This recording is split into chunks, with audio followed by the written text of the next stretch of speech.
খালি বৃষ্টি বৃষ্টি আর বৃষ্টি, চারিদিকে খালি জল থই থই অবস্থা। তোমাদের বাড়ির আশেপাশেও কি জল জমেছে নাকি? আমি সায়নী চলে এসেছি আরও একটা নতুন ভিডিও নিয়ে। তোমরা কেমন আছো সবাই? আশা করি সবাই ভীষণ ভালো আছো। আজকে তো হাওড়া গেছি মানে বাড়িতে তো যাবই।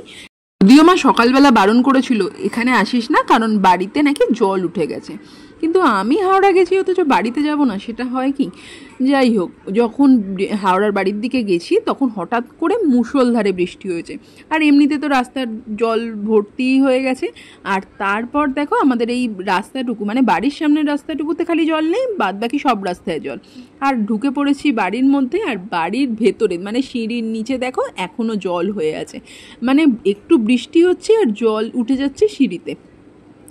এই রকম জলটা যেন এবার বহুবার উঠছে।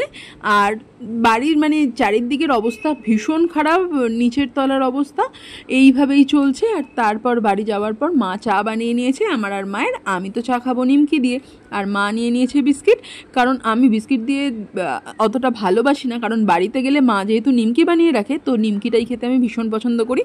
আর যাব বলে মা বানিয়েছে আজকে ঘুগনি, আর ঘুগনিটা মা অসম্ভব সুন্দর বানায়। তো তার সাথে লুচিও বানিয়েছে, কারণ আমার তো ফেভারিট। তো ঘুগনি লুচি আমি টিফিনও করে নিলাম ওখানে, আর ডিম সেদ্ধও করেছে। ডিম সেদ্ধটা সেই দোকানের মতো হাফ করে কেটে নিয়েছে, যদিও চামচ দিয়ে কেটেছি।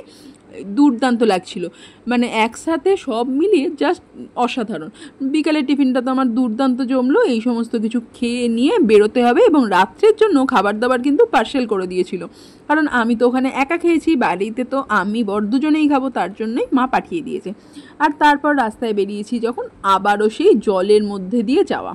আমাদের হাওড়ার বাড়িটা দাসনগর থেকে হাওড়াতে যেতে হলে যে রাস্তা দিয়েই যাও না কেন জল ফেস করতেই হবে।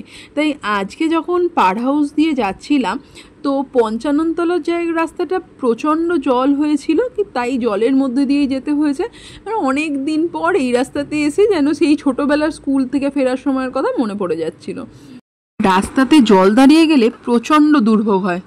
আর মানুষের বাড়িতে মানে আমাদের বাড়িতেই যেমন জল উঠে যায়, এতটাই ভোগান্তি হয় সেটা আর বলে বোঝানোর ভাষা নেই। যাদের বাড়িতে জল ঢোকে একমাত্র তারাই বুঝবে এই জিনিসটা কী জিনিস, কীরকম ফেস করতে হয়।